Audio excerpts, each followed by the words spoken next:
حضرت حسن بصری رضی اللہ عنہ سے ایک مرسل روایت ہے. ابو نعیم نے اس روایت کو ذکر کیا ہے کہ لیس من یوم یأتی علی ابن آدم الا ینادی فیہ یا ابن آدم انا یوم جدید وانا علی عملک شہید فاغتنمنی فانی لا اعود الى یوم القیامہ. حاضرین مجلس، اسٹیج پر بیٹھے ہوئے علماء کرام اور طلبہ عزیز، آج کی جو یہ تقریر ہے میری زندگی کی مشکل ترین تقریروں میں سے ایک تقریر ہے، اور کئی دن سے میں اس سوچ میں مبتلا تھا کہ کیا بولوں، کہاں سے شروع کروں اور کہاں ختم کروں. ایک ایسی شخصیت کے تعلق سے گفتگو کرنا کہ جس سے میرا رشتہ صرف علمی نہیں تھا بلکہ نسبی تھا، بہت مشکل کام ہے. 1 مہینے سے غم کی اس وادی کو سر کر رہا ہوں. انتقال کو 1 مہینے سے کچھ زائد کا عرصہ ہوا ہے، اور غم ہے کہ مندمل نہیں ہوتا. اور یہ ایک ایسا غم ہے کہ جو شاید زندگی میں کبھی ختم نہ ہو. ایسا نہیں ہے کہ اس غم کا سامنا زندگی میں یا اس دنیا میں پہلی مرتبہ میں نے کیا ہو. اس مجمع میں موجود بہت سے افراد ایسے ہوں گے کہ جن کو یہ تجربہ ہوا ہوگا. وہ تمام کے تمام افراد اس بات کی گواہی دے سکتے ہیں کہ زندگی میں جب یہ خلا آتا ہے تو انسان کو یہ یقین ہو جاتا ہے کہ یہ خلا کبھی بھی پر نہیں ہوگا. اس کو اسی خلا کے ساتھ زندگی گزارنی ہے. یہ جو سائبان اس کے سر سے ہٹا ہے اور دھوپ کی تپش اسے محسوس ہو رہی ہے، اسے اسی دھوپ کی تپش میں چلنا ہے، اکیلے چلنا ہے. لوگ آئیں گے اور یہ کہیں گے کہ ہم تمہارے ساتھ ہیں، اور یقیناً ہوں گے، لیکن وہ سرپرستی اور وہ ساتھ کہ جو بڑوں کے، جو والدین کی وجہ سے انسان کو ملتا ہے، وہ ساتھ کبھی میسر نہ ہوگا. یہ جو غم ہے، اس غم کو نہ تو بھلایا جا سکتا اور نہ ہی اس کو کبھی کم کیا جا سکتا. اللہ سبحانہ و تعالی کا یہ بے پایہ فضل ہے انسانیت کے اوپر کہ اس نے ہمیں بھولنے کی نعمت سے مالا مال کیا ہے کہ ہم بعض مرتبہ اپنے غموں کو دنیا کی مصروفیات میں الجھ کر بھول جاتے ہیں، اور اس لیے محسوس کرتے ہیں، ایسا لگتا ہے کہ شاید ہمارا غم ہلکا ہو گیا.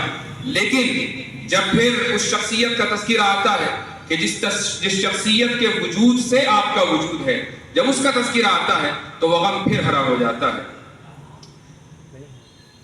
حضرت والد گرامی قدر رحمہ اللہ نے میری تربیت کس طرح کی ہے، یہ ایک عجیب و غریب موضوع ہے کہ میں خود اس پر بات کروں یہ اچھا نہیں لگتا، لیکن میرے علاوہ کوئی بات بھی نہیں کر سکتا. یہ بھی ایک مجبوری ہے.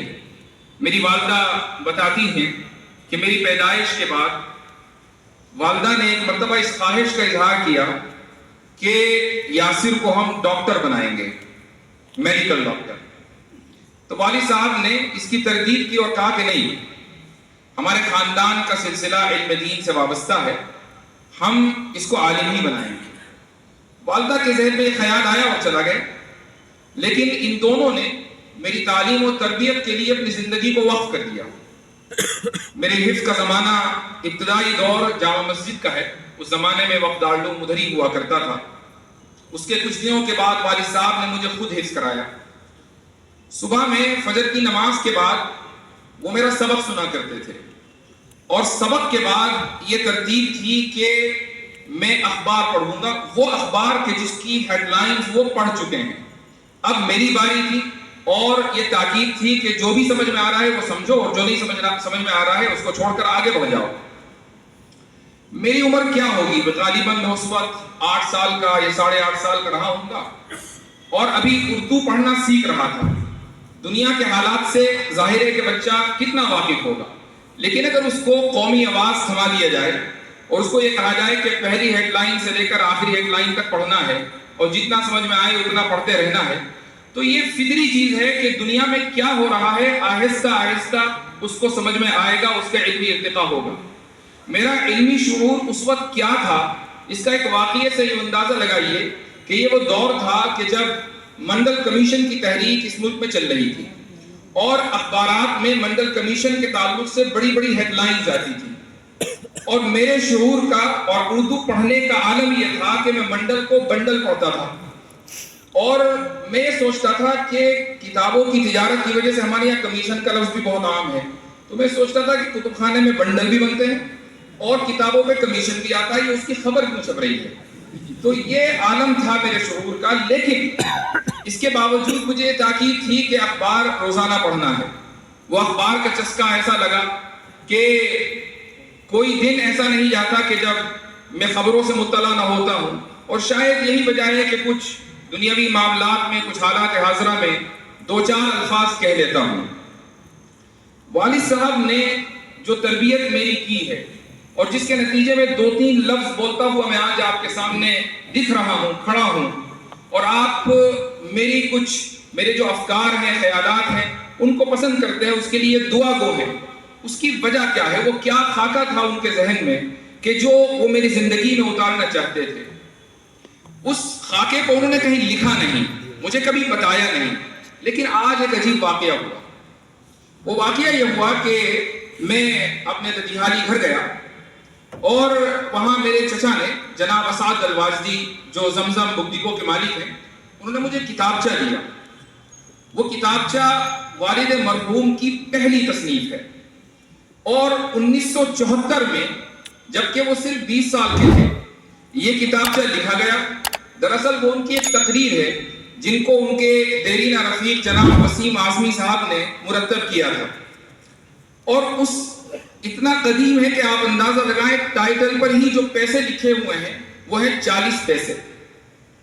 تو اس دور میں وہ کتابچہ انہوں نے لکھا۔ میں اس کے چند اقتباسات آپ کو پڑھ کر سنانا چاہوں گا، جس سے آپ کو ابتدائی زندگی میں، کہ جبکہ وہ اپنی عملی زندگی کا آغاز کر رہے تھے، ابھی وہ دارالعلوم دیوبند سے فارغ ہو رہے تھے، ان کے ذہن میں کیا چل رہا تھا، اور وہ نوجوان علماء کو کدھر دیکھنا چاہتے تھے، اور کس طریقے سے ان کے ذہن میں یہ بات تھی کہ اگر ان کے اولاد ہوگی تو وہ اس کو کس نہج پر چلائیں گے۔ یہ اقتباسات میں کچھ آپ کے سامنے پڑھ کر سناتا ہوں۔ اس کتاب کا نام ہے علماء کی نئی نسل کہاں ہے۔ اس کا جو آغاز ہوتا ہے، یہ مکمل پڑھ کے سنانے کی نہیں ہے، اور یہ تقریباً 38-35 صفحے کی ہے، لیکن وہ لکھتے ہیں کہ باطل قوتوں سے اسلام کے مقابلے کی داستان ایک طویل داستان ہے۔ اس داستان کا لفظ حرف حرف متاثر کن اور عبرت خیز ہے۔ آج کے فتنوں سے اسلام کی حفاظت کے لیے عزائم کی قوت اور ارادوں کی دولت جد و جہد کی ایک تاریخی داستان ہی فراہم کرتی ہے۔ آگے وہ کہتے ہیں کہ نئے دور کا فتنہ لادینیت کا فتنہ ہے۔ اس کا سب سے بڑا مقابلہ اسلام سے ہے۔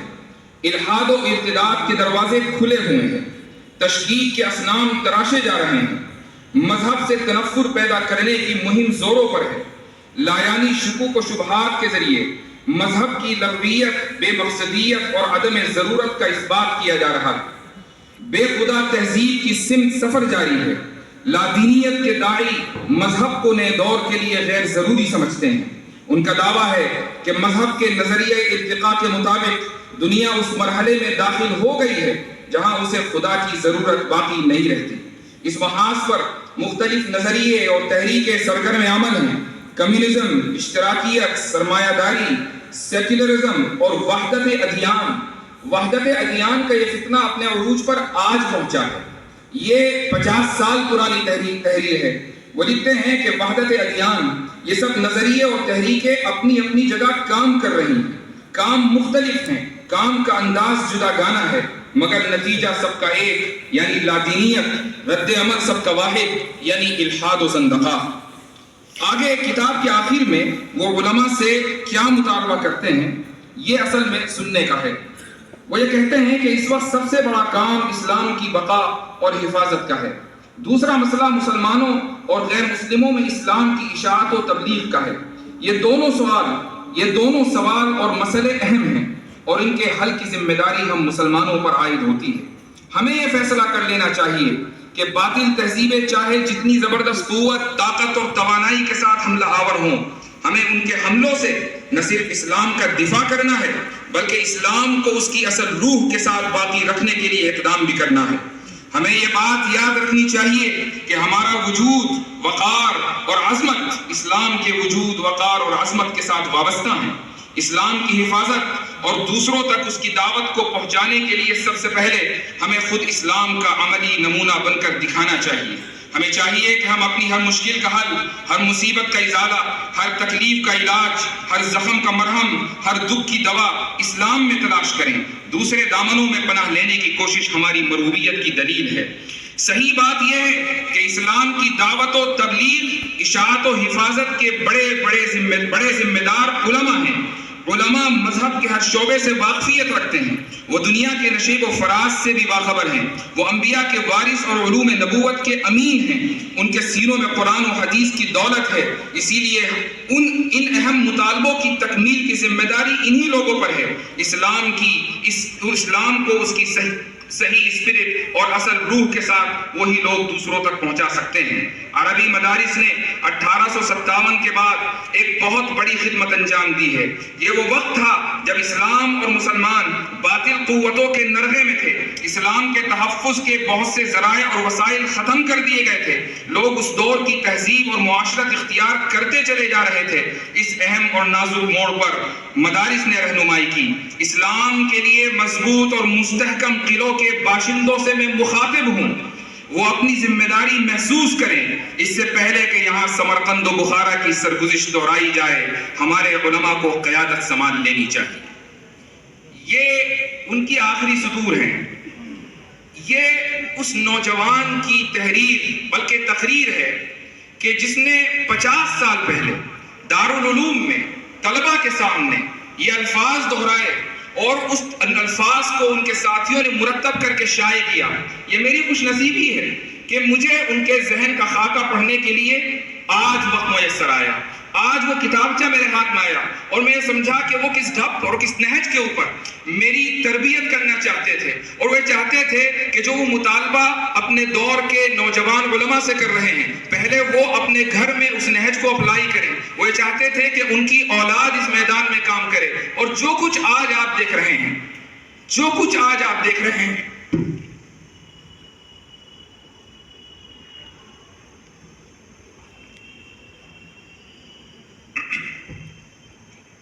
یہ دراصل حضرت والد صاحب رحمہ اللہ کی تربیت کا نتیجہ، ان کی دعائیں اور جو کچھ انہوں نے میرے لیے کیا ہے، یہ دراصل اس کا نتیجہ ہے، اس کے علاوہ اور کچھ نہیں۔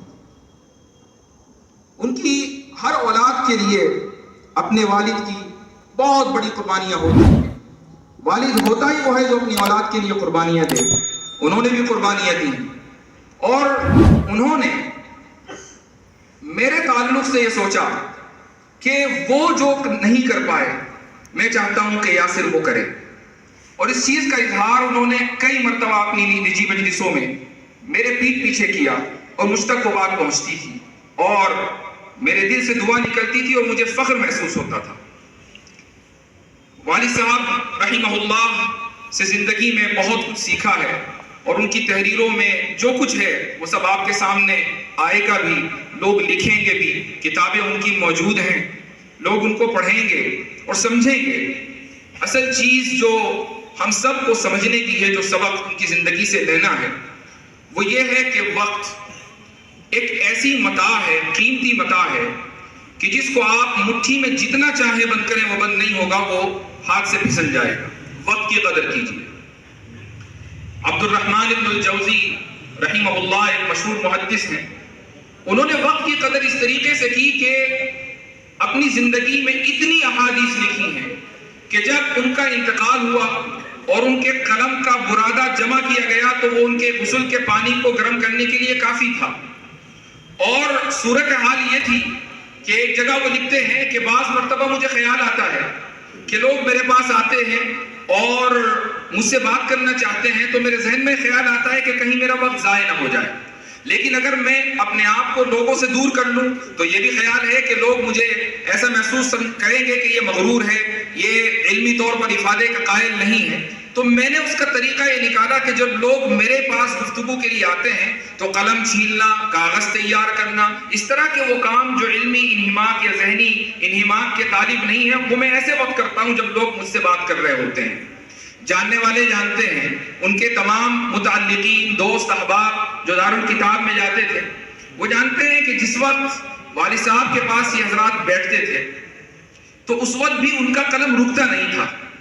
ایسا اکثر ہوتا تھا کہ سامنے والا اپنی گفتگو کر رہا ہے، یہ جواب دے رہے ہیں، لیکن مضمون ہے کہ وہ چلا جا رہا ہے۔ اور یہ چیز میں نے انہی کے یہاں دیکھی کہ ایک ہی دن میں کئی موضوعات کے اوپر لکھ رہے ہیں۔ یعنی لکھنے کا تھوڑا بہت تجربہ آپ سب کو ہوگا، میں بھی 2-4 لائنیں لکھتا ہوں، لیکن جس موضوع پر لکھتا ہوں پورے دن ذہن پر وہی موضوع حاوی رہتا ہے، یہاں تک کہ اس کو ختم نہ کر دوں۔ ان کے دن کے مشاغل میں یہ تھا کہ صبح سیرت پہ لکھنا ہے، پھر سیاست پہ لکھنا ہے، پھر عربی زبان پہ لکھنا ہے، پھر نحو پہ لکھنا ہے، صرف پہ کتاب چل رہی ہے، الگ الگ موضوعات پر ایک ہی دن میں کئی صفحات وہ لکھ رہے ہوتے تھے، اور جس وقت گفتگو کر رہے ہوتے تھے اس وقت بھی لکھ رہے ہوتے تھے۔ تو یہ چیز دراصل ہمیں ایسے لوگوں کی زندگی سے سیکھنی ہے کہ اگر میں عبد الرحمن ابن الجوزی کا حوالہ دوں، ابن حجر کا حوالہ دوں، ان اساتین و محدثین کا حوالہ دوں، تو کوئی یہ کہہ سکتا ہے کہ بھئی اس زمانے میں اتنے ڈسٹریکشن، سوشل میڈیا، فون، یہ سب چیزیں کہاں تھیں، ان لوگوں نے اپنی زندگیاں وقف کر دیں۔ لیکن میں ایک ایسی شخصیت کا حوالہ دے رہا ہوں کہ جس کو گئے ہوئے صدیاں نہیں بیتی ہیں، جس کو گئے ہوئے صرف 1 مہینہ بیتا ہے، اور وہ ہمارے درمیان وہ شخصیت موجود تھی، اور ان کے معمولات کو جاننے والے اور دیکھنے والے ہمارے درمیان موجود ہیں، ان کو برتنے والے موجود ہیں۔ تو اگر ہمارے دور میں ایسے افراد ہو سکتے ہیں تو ہم بھی ہو سکتے ہیں۔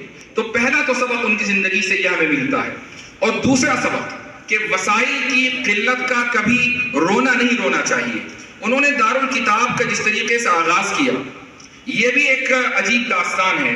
ہمارے محترم عبدالسلام اعظمی صاحب یہاں موجود ہیں، وہ بتا رہے تھے اسی طریقے سے عبدالسلام خان صاحب ممبئی سے جو تشریف فرما ہیں، اسی طریقے سے گلاوٹی سے جن کا بھی ذکر آیا، جاوید اختر فیضی صاحب، یہ بھی ان کے درینہ رفیق ہیں، ابھی کچھ دن پہلے آئے، تو وہ بتا رہے تھے، اور والد صاحب نے بھی مجھ سے 1-2 مرتبہ اس کا تذکرہ کیا کہ جب دارالکتاب کا آغاز ہوا تو اس وقت وسائل نہیں تھے، ایسا نہیں تھا کہ وہ کوئی بہت امیر کبیر خاندان سے آتے ہوں۔ تو انہوں نے اس وقت احیاء علوم الدین کا اردو ترجمہ شروع کیا تھا، اور اس زمانے میں صورتحال یہ ہوتی تھی کہ بڑی کتابوں کے ترجمے یا بڑی کتابیں جو شائع ہوتی تھی وہ قسط وار ہوتی تھی، تو چند قسطیں انہوں نے ترجمہ کر کے شائع کی ہوں گی۔ اب اس کو فروخت کس طرح کریں؟ 7 سالہ کا موقع تھا، صدر گیٹ کے سامنے انہوں نے ایک تخت لگایا، اور اس تخت کے اوپر احیاء علوم الدین کے جو تراجم، جو قسطیں چھپی تھیں وہ رکھی، اور خود ہی ان کو فروخت کی۔ دارالکتاب کا کہ آپ کی دعاؤں سے، اللہ تعالیٰ کے فضل سے، ان کی محنت سے، والد صاحب کی محنت سے وہ کہاں پہنچا۔ یہ ابھی ہمارے بہت محترم جن کو میں بچپن سے چچا کہتا آیا ہوں، بدر کاظمی صاحب، انہوں نے 2 باتیں کی ہیں، وہ ہوتے تو میں گستاخی کے لیے معافی مانگ لیتا، لیکن 2 باتوں کی تصحیح بہت ضروری ہے، اور اس کے بعد میں پھر اپنی گفتگو کا اختتام کروں گا۔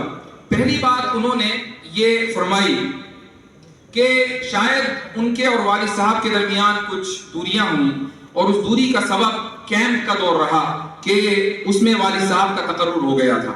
یہ بھی ایک عجیب اتفاق ہے کہ جس جگہ ہم بیٹھے ہیں، کھڑے ہیں، یہی وہ کیمپ تھا کہ جو دارالعلوم کے جو واقعات ہوئے تھے اس کے بعد حضرت مولانا وحید الزماں کرانوی نور اللہ مرقدہ نے قائم کیا۔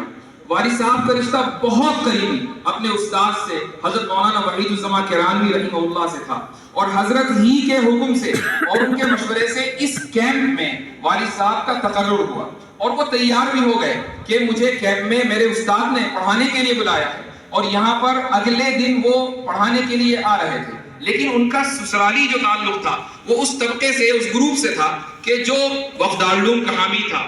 تو والد صاحب نے مجھے بتایا، اور یہاں تک کہ اپنے سسر یعنی میرے نانا حضرت مولانا عبداللہ سلیم صاحب دامت برکاتہم کے سامنے یہ واقعہ ایک مرتبہ انہوں نے ذکر کیا کہ جس دن میں کیمپ میں جانے والا تھا، صبح میں آپ فلاں فلاں فلاں یہ حضرات گھر پر آئے، اور انہوں نے کہا کہ دیکھو شہر کے حالات ایسے نہیں ہیں کہ ہمارے متعلقین میں سے کوئی شخص کیمپ میں جائے، تو تم کیمپ میں جانے کا ارادہ ملتوی کر دو۔ اور میں نے اپنے ان رشتہ داروں کی خاطر کیمپ میں جانے کا ارادہ ملتوی کر دیا، لیکن پھر ہوا یہ کہ میرا تقرر وقت دارالعلوم دیوبند میں ہو گیا۔ اب اگر میں وہاں جاؤں گا تو استاد ناراض ہوں گے، اور اگر کیمپ میں جاؤں گا تو پھر رشتہ دار ہیں، تو میں نے یہ فیصلہ کیا کہ نہ میں ادھر جاتا نہ میں ادھر جاتا، اور پھر میں نے مختلف دوستوں اور اساتذہ کے مشورے سے دارالکتاب کا آغاز کیا۔ تو انہوں نے اس ماحول میں کہ جب کہ پورا شہر بٹا ہوا تھا، اس ماحول میں نیوٹرل رہنا پسند کیا، اور یہ نیوٹرل رہنا ان کو اس وقت کام آیا جب آج سے جس کی طرف ہمارے حضرت مولانا غالباً عبدالسلام صاحب نے اس کی طرف اشارہ کیا تھا، اس وقت کام آیا کہ جب دونوں اداروں کی رنجشیں اپنے عروج پر پہنچ کر انحطاط پذیر تھیں، اور اس وقت دل ذرا سافٹ ہو گئے تھے، نرم ہو گئے تھے، اس وقت حضرت والد صاحب نور اللہ مرقدہ نے ترجمان دیوبند میں مختلف مضامین لکھے، اور دونوں طبقات اور دونوں گروپوں کو قریب کیا، دونوں کے پاس گئے، ان کے سامنے التجا کی کہ آپ فلاں پروگرام میں چلیں، فلاں کے پاس گئے کہ اس پروگرام میں چلیں، اور اس طریقے سے کئی مہینوں کا سفر یہ محیط سفر رہا، اور ہم نے دیکھا کہ دونوں طرف کے تمام مقدمات ختم ہو گئے۔ حضرت مولانا سالم صاحب نور اللہ مرقدہ میں خود گواہ ہوں کہ جامع رشید میں ایک جلسے میں تشریف لے کر آئے، اور ایک وقت وہ بھی آیا جس کا میں نے ایک ویڈیو میں بھی تذکرہ کیا ہے کہ حضرت مولانا سالم صاحب نور اللہ مرقدہ کا نام نامی دارالعلوم دیوبند کی صدر محتمل کے طور پر تجویز ہوا۔ یہ تقریباً 2009 اور 10 کی بات ہے، اور حضرت مولانا سالم صاحب رحمہ اللہ کے پاس والد صاحب خوشی خوشی تشریف لے گئے اور کہا کہ یہ تجویز ہے، اور اس تجویز پر اگر عمل کر لیا جائے تو جو بچا کچھ ہے وہ بھی ختم ہو جائے گا۔ میں ابھی کچھ دن پہلے مولانا شکیب قاسمی صاحب سے یہ گفتگو کر رہا تھا، تو انہوں نے ایک چیز کا اضافہ کیا، انہوں نے کہا کہ آپ کو یہ بات بھی ذکر کرنی چاہیے آن ریکارڈ کہ مولانا سالم صاحب نے کیا جواب دیا تھا۔ مولانا نے یہ جواب دیا تھا کہ ہم نے اس وقت بھی دارالعلوم عہدے کے لیے نہیں چھوڑا تھا، اور آج بھی ہم عہدے کے طلبگار نہیں ہیں، اس لیے انہوں نے اس تجویز کو قبول نہیں کیا۔ یہ ان کی اعلیٰ ظرفی یا ان کا اپنا انداز تھا، لیکن یہاں جس شخصیت کے اوپر گفتگو ہو رہی ہے، اس نے جو کارنامہ انجام دیا ہے وہ اس لیے دیا ہے کہ جب اس دور کا آغاز ہو رہا تھا کہ جس وقت آدمی سوچتا ہے کہ میں اپنی فیملی کو کھلاؤں گا کیسے، پلاؤں گا کیسے، میرے گھر کے اوپر چھت کیسے بنے گی، میرے گھر میں کمرے کیسے بنیں گے، صوفہ سیٹ کہاں سے آئے گا، گھر کی ذمہ داریاں کیسے پوری کروں گا، جس وقت آدمی کے ذہن میں یہ چل رہا ہوتا ہے اور سامنے ایک نہیں 2 ملازمتیں کھڑی ہوتی ہیں، اس وقت وہ نیوٹرل رہنے کو ترجیح دیتا ہے، اور یہ سوچتا ہے کہ میں ادھر جاؤں گا تو رشتہ داروں کی حقوق تلفی ہوگی، اور ادھر جاؤں گا تو استاد کی حق تلفی ہوگی۔ اللہ تعالیٰ نے اس کا بدلہ جو دیا ہے وہ دنیا نے دیکھا ہے۔ یہ چند الفاظ ہیں، اور یہ باتیں آپ کے سامنے اس لیے ذکر کر دی کہ ہم سب مختلف حالات سے گزرتے ہیں اور گزریں گے۔ ہمارے سامنے اس طرح کے بہت سے حالات آئیں گے، اختلافات کا ہم شکار ہوں گے، اختلافات کا مشاہدہ کریں گے۔ ہم میں سے ایک بڑی تعداد مدرسوں میں جائے گی، مدرسوں کے اندر مختلف چیزیں ہوتی رہتی ہیں۔ آپ اگر اپنی زندگی میں ترقی کرنا چاہتے ہیں، دینی اور دنیاوی اعتبار سے آگے بڑھنا چاہتے ہیں، تو یہ یاد رکھیے، ایک تو نظام الاوقات کی پابندی کیجیے، اور وقت کو ایسی متاع سمجھیے کہ اگر چلا گیا تو واپس نہیں آئے گا، اور اس کو اس طریقے سے وہ جائے کہ آپ خود مطمئن ہو کہ میں نے اس وقت کو اس طرح کام میں لگایا ہے کہ اللہ سبحانہ و تعالیٰ نے بھی اس محنت کو قبول کیا ہے، اور دنیا نے بھی اس کو ایڈمائر کیا ہے اور پسند کیا ہے۔ پہلی چیز تو یہ، اور دوسرا یہ کہ اختلافات سے اپنے آپ کو بچائے رکھیں۔ میں نے ظاہر ہے کہ میں بھی کوئی ایسا تو نہیں کہ دودھ کا دھلا ہر شخص ہوتا ہے، بعض مرتبہ نوجوانی کے جذبے میں آدمی کچھ نہ کچھ لکھ دیتا ہے، کچھ نہ کچھ کہہ دیتا ہے۔ ایسا ہوا کہ میں نے بعض اختلافی موضوعات پہ لکھا اور بعض باتیں کہیں کامنٹ کر دی۔ سوشل میڈیا کا دور ہے اور آدمی نوجوانی میں کچھ بھی کہہ دیتا ہے۔ والد صاحب نے فوری طور پر مجھے فون کیا، تنبیہ کی کہ اس مضمون کو ڈیلیٹ کرو، اس کامنٹ کو ختم کرو، تم نے ایسا کیوں کہا۔ یہ ان کی تربیت کا انداز تھا، اور میں سمجھتا ہوں کہ زندگی میں جہاں جاؤں گا اور جو بھی کچھ کام کروں گا انشاءاللہ ثم انشاءاللہ ان کے لیے صدقہ جاریہ رہے گا، اور ان کی تربیت میری زندگی میں کام آتی رہے گی۔ میں انہی الفاظ پر اپنی بات کو ختم کرتا ہوں۔ جزاکم اللہ خیر الجزاء، وآخر دعوانا الحمدللہ۔